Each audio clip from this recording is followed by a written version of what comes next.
یا رب مصطفیٰ تو مجھے حج پہ بلا، آکے میں دیکھ لوں آنکھ سے کعبہ تیرا۔ یا رب مصطفیٰ تو مجھے حج پہ بلا، آکے میں دیکھ لوں آنکھ سے کعبہ تیرا۔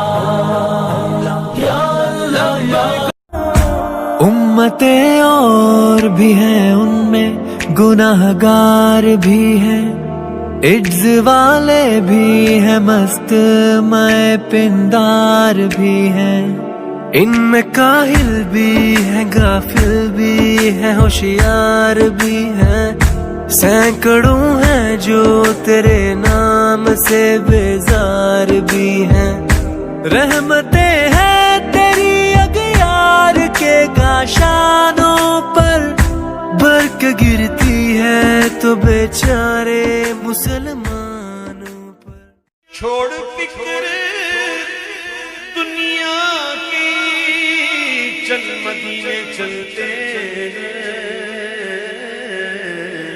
مصطفیٰ غلاموں کی قسمتیں بدلتے ہیں، مصطفیٰ غلاموں کی قسمتیں بدلتے ہیں۔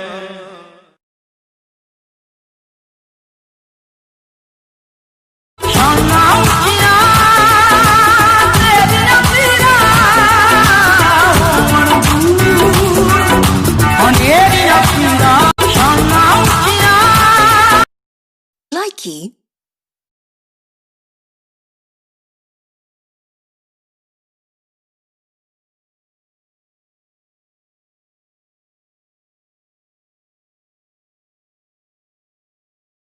رب العالمين والصلاة والسلام على سيد الأنبياء والمرسلين، أما بعد فأعوذ بالله من الشيطان الرجيم، بسم الله الرحمن الرحيم۔ الصلاة والسلام عليك يا سيدي يا رسول الله، الصلاة والسلام عليك يا سيدي يا رسول الله، الصلاة والسلام عليك يا سيدي يا حبيب الله، الصلاة والسلام عليك يا سيدي يا حبيب الله، وعلى آلك وأصحابك يا سيدي يا رحمة للعالمين۔ الحمدللہ اللہ کے فضل و کرم سے سورہ فاتحہ کی مختصر تفسیر مکمل ہو گئی ہے۔ آج انشاءاللہ العزیز ہمارا جو درس قرآن ہے وہ ہے مختصر تعارف سورہ بقرہ۔ اس کے اندر ہم نے پڑھنا ہے کہ سورہ بقرہ کو سورہ بقرہ کیوں کہا جاتا ہے، اور یہ کہ یہ آقا کریم علیہ السلام کو رب کی طرف سے کب تحفہ ملا، جب آپ مکے میں تھے یا مدینے میں تھے، اور اس سورہ مبارکہ کی نزولیت کا کیا سبب ہے کہ اللہ تعالیٰ نے کس وجہ سے اس سورہ مبارک کو مکہ شریف مدینہ منورہ میں کس وجہ سے نازل فرمایا۔ آئیے ہم اپنے سبق کی طرف آتے ہیں۔ یہ سورہ مبارک مدنی ہے، یہ سورہ مبارک مدنی ہے، اور مدنی اس سورت کو کہا جاتا ہے جو کہ اللہ تعالیٰ نے اپنے محبوب کو مدینہ شریف میں تحفہ عطا فرمایا ہو۔ تو یہ کیونکہ سورہ مبارکہ میرے آقا کریم علیہ السلام کی جب آمد مدینہ المنورہ میں ہوئی تو اللہ تبارک و تعالی نے اس وقت اس سورہ بقرہ کو آقا کریم علیہ السلام کی طرف اتارا۔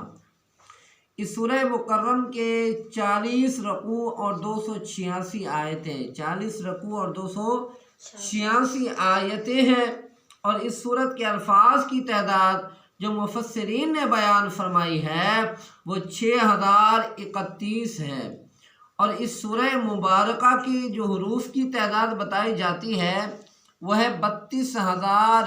اور اس سورت کے نزول کی وجہ کیا ہے، اس سورت کو نازل کیوں کیا گیا، اس سورت کو اللہ تعالیٰ نے اپنے محبوب کو تحفہ کیوں عطا فرمایا، تو آئیے اس کی طرف ہم توجہ کرتے ہیں کہ اہل مکہ مشرک و بت پرست تھے، وحی نبوت و قیامت وغیرہ کا کوئی تصور ان کے ذہن میں نہ تھا، قتل و غارت کرنا، لڑائی جھگڑا کرنا، آپس میں فساد کرنا، مار پیٹ کرنا، اس کام کو وہ اچھا محسوس کرتے تھے اور کہتے تھے یہ ہمارے لیے پسندیدہ کام ہے۔ اسی لیے ان کے عقائد باطنہ اور اعمال فاسدہ کی اصلاح کی خاطر آپ علیہ الصلاۃ والسلام کی جلوہ گری مدینہ المنورہ میں ہوئی، اور اس سورہ مکرمہ سے آپ صلی اللہ علیہ وسلم کو نوازا گیا۔ مدینہ منورہ میں آپ صلی اللہ علیہ وسلم کی آمد سے پہلے اس مدینہ منورہ کو یثرب کے نام سے پکارا جاتا تھا، یعنی بیماریوں کا گھر، مصیبتوں کا گھر۔ لیکن جب ہمارے اور تمہارے نبی، آخر الزمان نبی، محمد عربی نبی، آمینہ کے لال نبی، والضحیٰ کی چہرے والے نبی، واللیل کی زلفیں والے نبی، علم نشرح کے سینے والے نبی، آقا کریم علیہ السلام کے قدمین عنبرین لگے تو بنجر زمین سرسبز و شاداب ہو گئی، اور یثرب مدینہ المنورہ کے نام سے اور مدینہ الرسول کے نام سے مشہور ہو گیا، اور اس کی مٹی تا قیام قیامت مومنین کے لیے اور عاشقوں کے لیے، مسلمانوں کے لیے متبرک ہوگی، اور بیماریاں دور ہو گئی اور خوشحالی مقدر بن گئی۔ یہ تو تھی آقا کریم علیہ السلام کی آمد کی برکت، آمد کا کمال۔ اور میرے آقا کریم علیہ السلام نے جب تعلیم دی ہوگی، اسلام کی دعوت دی ہوگی، توحید کا پرچم لہرایا ہوگا، اور اپنے حسن اخلاق کا مظاہرہ کیا ہوگا، پھر کیا ہی کمال ہوگا۔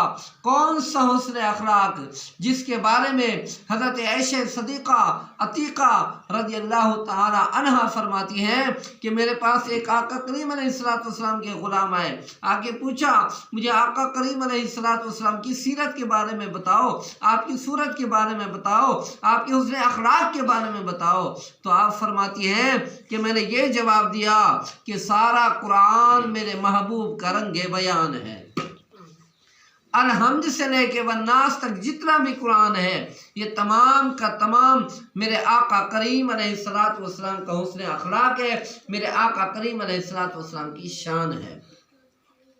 دعا ہے کہ اللہ تبارک و تعالی ہمیں صحیح معنی قرآن پاک پڑھنے، سمجھنے اور سمجھ کر عمل پیرا ہونے کی توفیق عطا فرمائے، اور آقا کریم علیہ السلام کے ساتھ سچی اور پکی محبت عطا فرمائے۔ دعا ہے کہ اللہ تعالی ہم سب کو عمل پیرا ہونے کی توفیق عطا فرمائے گا۔ آمین ثم آمین بجاہ نبی امین صلی اللہ تعالی علیہ وسلم۔ بالعالمین والصلاة والسلام علی سید الانبیاء والمرسلین، اما بعد فاعوذ باللہ من الشیطان الرجیم، بسم اللہ الرحمن الرحیم، علیہ الصلاۃ والسلام علیک یا سیدی یا رسول اللہ، الصلاۃ والسلام علیک یا رسول اللہ، یا سیدی عبد اللہ، یا سیدی یا رحمت للعالمین، الصلاۃ والسلام یا سیدی رحمت للعالمین۔ الرحمن الرحیم، ذالک الکتاب لا ریب فیہ ھدی للمتقین۔ آمنت باللہ، صدق اللہ العظیم۔ احباب ذی وقار حاضرین و سامعین، آج انشاءاللہ العزیز ہم سورہ بقرہ کی بالکل ابتدائی آیت ذالک الکتاب لا ریب فیہ ھدی للمتقین کی تشریح پڑھیں گے۔ ذالک الکتاب، یہ ذیشان کتاب، لا ریب فیہ، نہیں ہے اس میں کوئی شک، ھدی للمتقین، اور ہدایت ہے متقین کے لیے۔